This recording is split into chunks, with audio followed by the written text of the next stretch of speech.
There's this report from Pro Football Network's Tony Pauline. Now, Robbie, you know this dude? He's a long-time draft expert, under the radar, but yeah, he's a big-time draft expert. He's a draft. I don't want to call him a guru, but people go to him, Leroy, during draft time. All right. Okay. So here's what he has to say. You know, a lot of Dolphins rumors out there yesterday. You had that terrible piece by Peter King where he has the Dolphins trading up to take Justin Herbert, and he has the Patriots trading to get Tua. I mean, just shoot me right in the face if that's what happens. But this is what he has, and I gotta say, when I read it, makes all the sense in the world with the owner and how it goes in line with how Stephen Ross thinks. He reports that a source close to Stephen Ross tells me that the Dolphins owner is talking as though quarterback Justin Herbert is not in the team's plan with the 5th overall pick.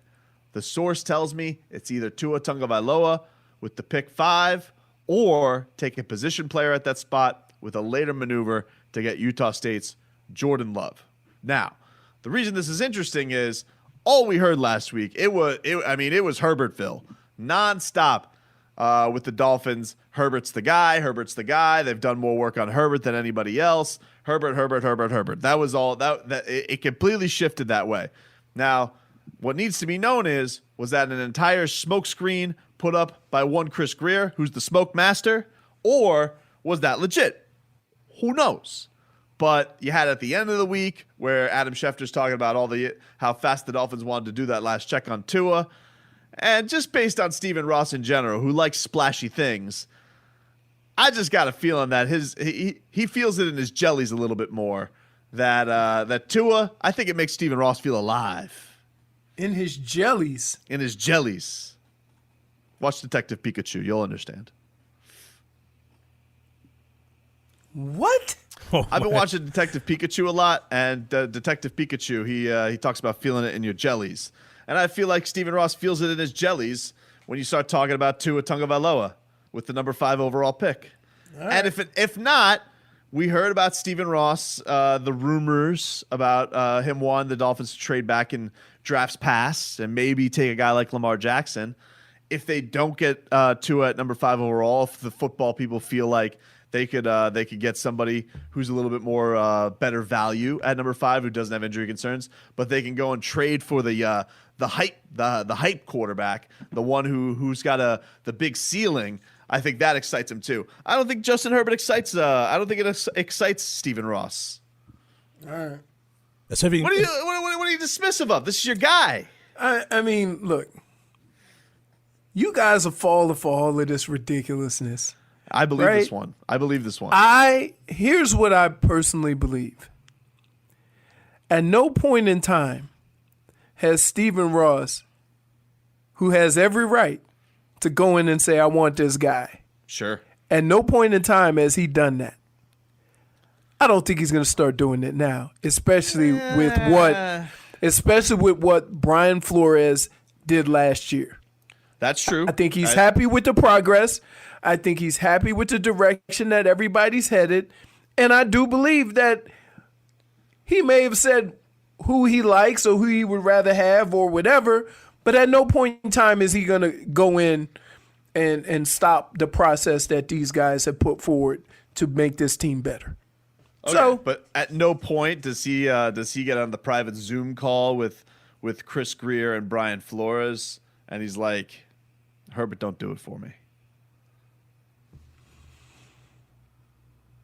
And they talk him into it. That's how that works. They try. And what if he No. nah. He's not. They're going to give him next. Look, here. I'll give you a perfect example. Right? When I was in Cleveland, Bernie Kosar was the man. Everybody, I mean, they loved Bernie Kosar in Cleveland like it was nobody's business. Loved him. Could do no wrong. Right? They signed Vinny. Bill liked Vinny because Bernie, let's say Bernie's an acquired taste. His arm is not the strongest. Guy is the smartest guy I've ever played football with. Hey, and bro. He completed passes. They just didn't look aesthetically pleasing, right? He threw a sidearm. He didn't have a powerful arm, but he got it done. Vinny had a cannon, make all the throws. Yeah. Big guy, stout guy, played football forever. Right? I'm listening. Bill, who went to the Modell family and said, hey, I want to get rid of Bernie. Excuse me? That's our guy. Yeah. We love Bernie. Right? Mm-hmm. What happened? Bill got fired. No. Bernie got released. Well, yeah, and they kept Vinny. Then eventually Bill Belichick got fired. No, that was 2 years later. That was after a playoff berth. That was after, okay. And it's Cleveland still. So you're still going to, Cleveland going to be Cleveland. But And they were moving. The only 6-time Super Bowl winning coach to get fired. Understood. Seems like you don't let that guy go. Cleveland going to Cleveland, but Yeah. Ross going to Ross. I mean, he hadn't won 6 Super Bowls at the time. He's never. Not never.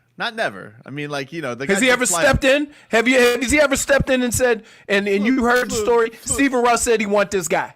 Flew across the country to go get a new coach while he had a coach. Coaching's different than selecting talent. It's not when you have a coach under contract. No. And you have to give him a make-good contract because you hurt his feelings. So he's in charge of selecting coaches, not players.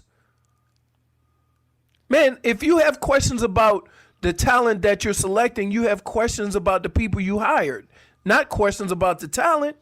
Okay, maybe he doesn't say who to take, but you don't think he says who not to take? No. Nah, you're crazy. No, I don't. He's 80. I don't. He's not going to give his input. This is his last ride, maybe. Dude, he's not. Understand this. He is not the guy that has ever said, I want this guy or I want this guy. Okay, but if you had to guess, who is the guy that Stephen Ross wants? I would say that based on what we've heard the last year or two, he probably wants Tua. Yeah. But he's had that conversation, and they say, look, boss, we know we love Tua too. But do you want to invest this amount of money on a guy we're not sure going to be healthy? What if he says yes? What if he says? You talk him out of it.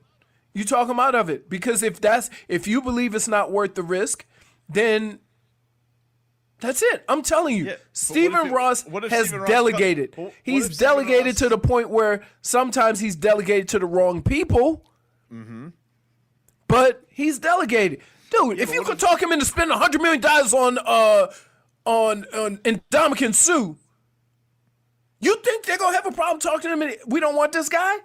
Or we want this guy? Ndamukong Suh was a star. He was a star.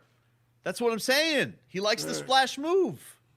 All right. Splash. Hey, who went out there? He took 1 year where he sat on the sidelines and they cut bait with everybody. Even in that offseason, by the way, he gave out the biggest cornerback contract of all time.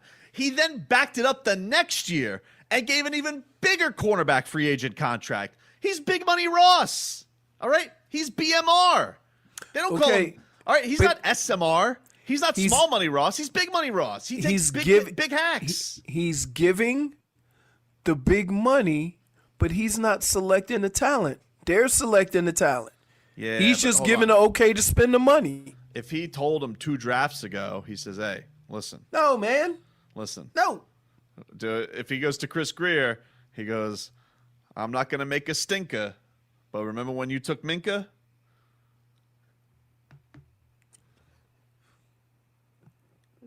I want to punch you in the eye right now. Look, what are you doing? What are you talking about? You don't think that Stephen Ross drops a Minka Fitzpatrick reference on Chris Greer this week? Nope. He's like, you going to go safe? Remember the last time we went safe? Nope. That guy plays for Pittsburgh right now. All right? Not gonna do it. He's like, you got your 2 other picks. Go do what you please with them. But the guy I want is Tua Tagovailoa. That's what I want. He's got no say, Leroy. You got the Browns. I'm not saying he doesn't have a say. What I'm saying is he has never been the guy to come in and just say, I want this guy. That's it. That's what we're doing. No. You don't want an owner like that. You have owners like that. Washington. Yep. Do they even do it in Dallas? Jerry Jones is also the general manager. Jerry Jones? I mean, it's not really the same. Right. Okay. You think of it. Think of all the owners. Think of all the how many name a successful franchise that has the owner doing that. Green Bay. Nah, the people fans. own the fans own. Right. Fans have good takes. Right. Okay. You're no, dude. You're being this is crazy talk. It's Stop. not crazy talk. It is crazy talk. You know what? I wish you could be an owner and a GM for 1 year to see how bad you would do. I would be so good. No, I would you drive you wouldn't. nuts. First of all, No, you wouldn't. First of all, you come You'd along. be with me. horrible. You would be broke. Nope, you'd be with me. And No. I'd have you on the staff just so I could hear you out on this stuff, and then I'd just go rogue. We'd have no draft picks. None. No draft picks, and we have a whole bunch of 30-year-old guys we're paid. We'd be $75 million over the cap.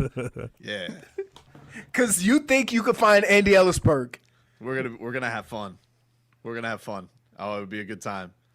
What would you rather me be? Would you rather have me as the basketball owner GM or the football owner GM? In any event, What about baseball? here's the problem. If you were a basketball GM, here's what I tell folks. Don't fall in love with your players. Because we got old Tobin the executioner. Whoa! He's in and out. And his response is, they say, hey, Tobin, you're going to change the baby goats. It was for Kawhi. Well, in this case, it was for Donovan Mitchell.